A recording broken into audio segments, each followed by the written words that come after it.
চিৎকার করে নাই, বাবা হেসে দিয়েছে। বাবা হেসে দিল।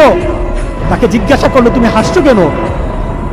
আমার মেয়েটা চলে গেছে, আমার কলিজার টুকরাটা চলে গেছে, কিন্তু আমার জীবনের মধ্যে একটা আঘাত দিয়ে পরিবর্তন করে গেছে।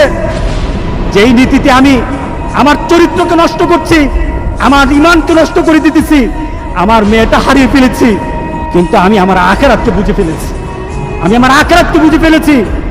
আজকে সমাজের যারা প্রিভেন্টিভ করছেন না, আপনি চিন্তা করছেন আপনার মেয়েটা কিন্তু একদিন আপনার জন্য বিপদ হয়ে যাবে, আপনার জন্য বিপদ হয়ে যাবে। এই মেয়েটা যদি চরিত্রবান হয় তাহলে আপনার জন্য এটা কাল হাসরের দিন আপনার জন্য অনেক কিছু পাওয়া হবে। আর এই মেয়েটা যদি চরিত্রহীন হয় তাহলে মনে রেখে দিন, আপনার মেয়ে কিন্তু আপনাকে ছাড়বে না, আপনার মেয়ে আপনাকে ছাড়বে না। সুতরাং আমরা যদি হতে চাই ভালো একটা বাবা হবো, রাজি আছি সবাই? এই দুশ্চরিত্র স্বভাব যার মধ্যে আছে, যেই বাবার মধ্যে দুশ্চরিত্র স্বভাব আছে, এই কারণেই মেয়েগুলি খারাপ হয়, ছেলেগুলি খারাপ হয়। বাবা নামাজ নাই, মেয়ের নামাজ নাই, মার নামাজ নাই, মেয়ের নামাজ নাই, ছেলের নামাজ নাই। সুতরাং আমরা চলুন একটা সুন্দর একটা সমাজ চিন্তা করি, যে সমাজের মধ্যে খারাপই থাকবে না, প্রতিরোধ গড়ে তুলবো ইনশাআল্লাহ। রাজি আছি?